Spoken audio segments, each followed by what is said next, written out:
have you opposed the government of Nigeria before? I said, very well, proudly. I said, if the case is not in your system, let me tell you the background.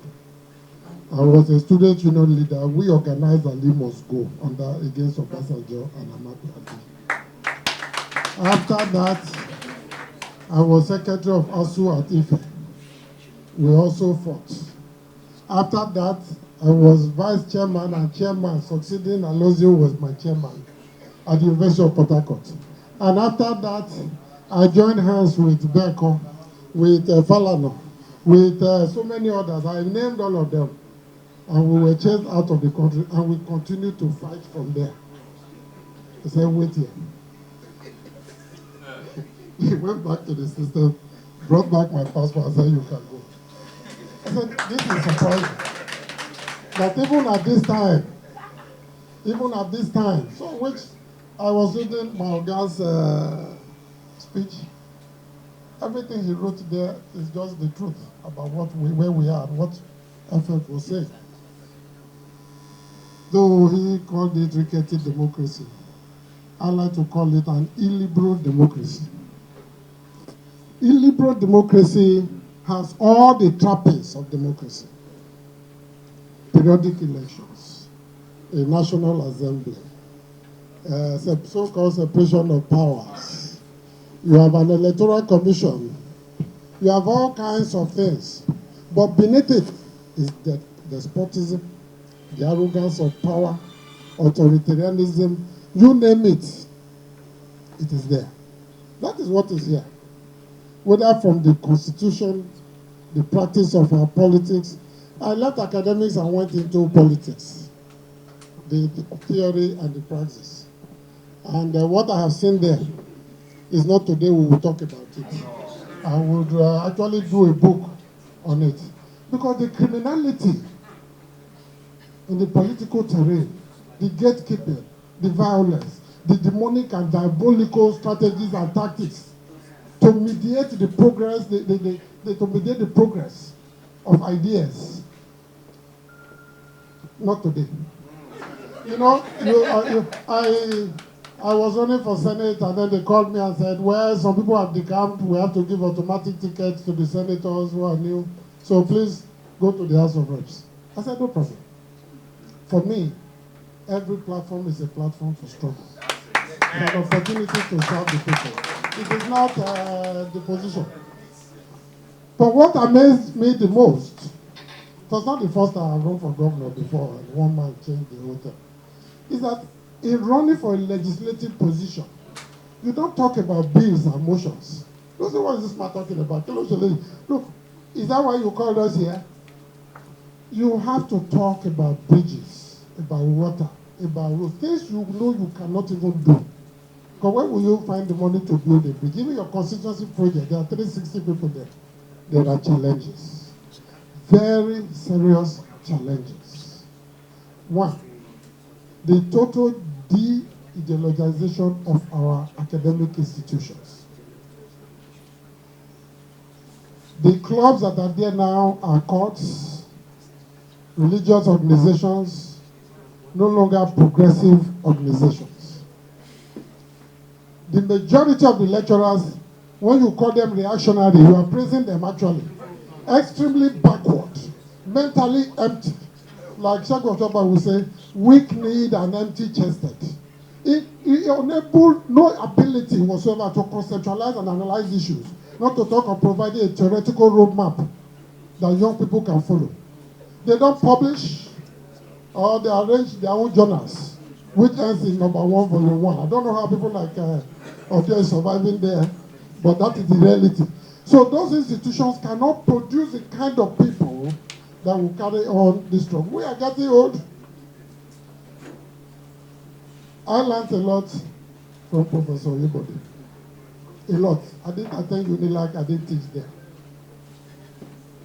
Remember people like Dr. Oshoba, the historian, Bade Obimode, Comrade Olaomi, Escort Oyo. You know, people you can look up to and who have time to listen to you, who took you as contemporaries even though you are a little boy compared. This is not there. So progressive consciousness is, in my view, on the decline. Yes, people are engaging reality at the existential level. Poverty, unemployment, inability to pay rent, to pay school fees, to pay medical bills is making them angry.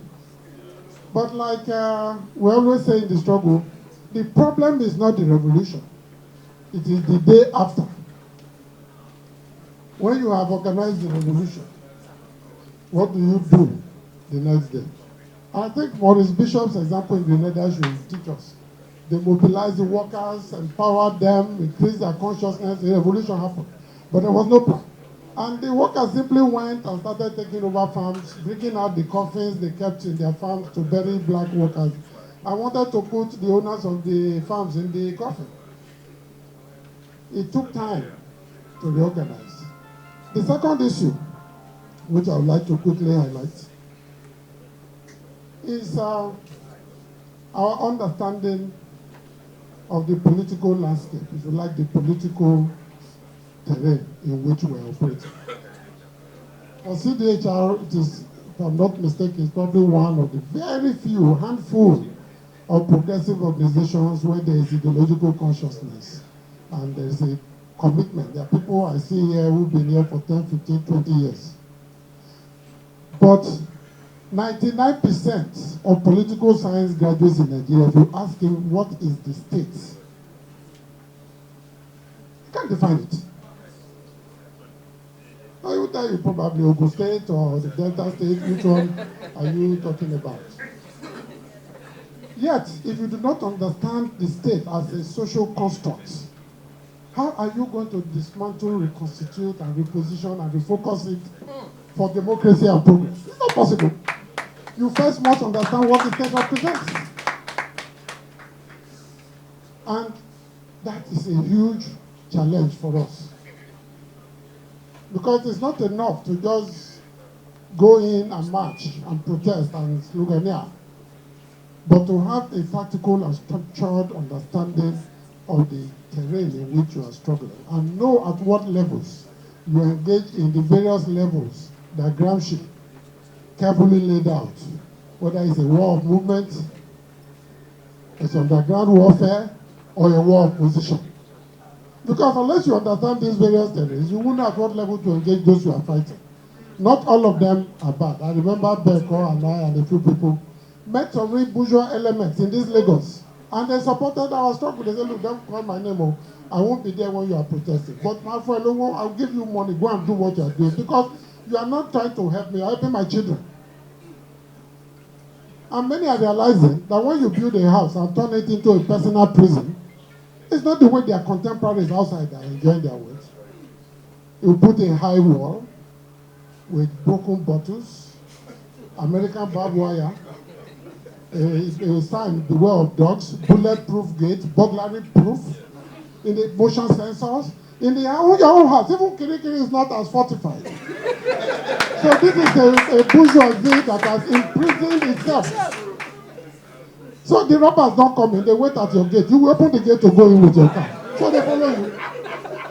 Then you buy bulletproof jeep, you know, and speed through the road like a madman being pursued in your own country when there is no war. Whom are you really afraid of? So I think that issue is very critical. The last issue I would like to quickly talk about is the extent to which we are maintaining,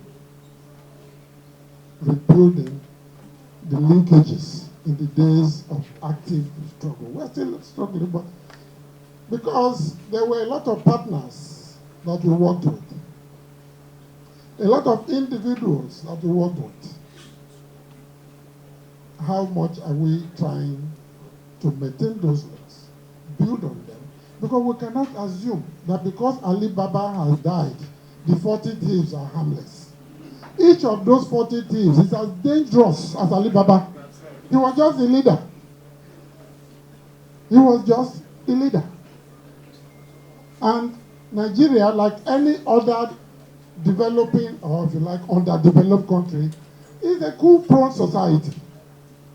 Because the structures of power and politics, there is no harmony, there is no synergy. People go into politics is an investment. from which they reap rewards. If you spend 150 million to conduct election into House of Reps, some spend much more. You must have done a few things to get that money, and you try to recoup. So I believe that for us in this kind of struggle, those who partnered with us, assisted us, we cannot ignore them.